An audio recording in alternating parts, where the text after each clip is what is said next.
તો હવે વાત મિસાઇલ ગુજરાતમાં પટેલોને અનામતનો લાભ આપવાની માંગણી સાથે પાટીદાર અનામત આંદોલન સમિતિ દ્વારા શરૂ કરવામાં આવેલા આંદોલનમાં વિજાપુરમાં હજારો પટેલોની વિશાળ રેલી યોજાઈ છે।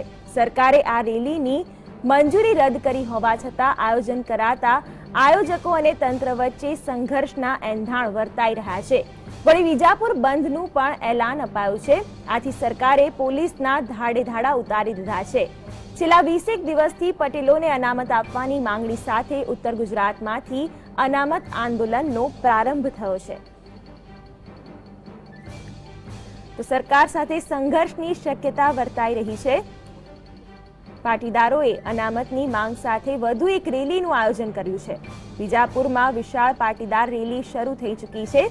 જોકે સરકાર દ્વારા આ રેલીને મંજૂરી આપવામાં નથી આવી।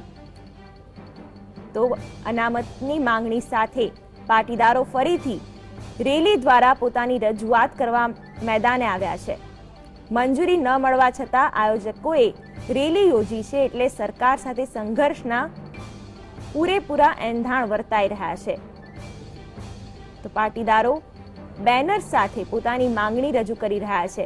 મહિલાઓ પણ આ રેલીમાં જોડાઈ છે અને પાટીદાર અનામત માટે માંગને રજૂ કરી રહ્યા છે।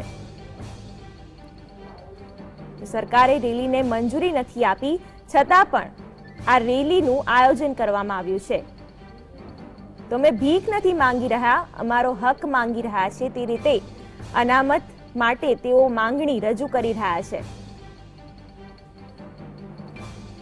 અને 40% વાળો પીએસઆઈ, 90% વાળા કંઈ નહીં, તે પ્રકારની એક માંગ રજૂ કરી રહ્યા છે। બેનરોમાં દેખાઈ રહ્યો છે તેમનો અસંતોષ।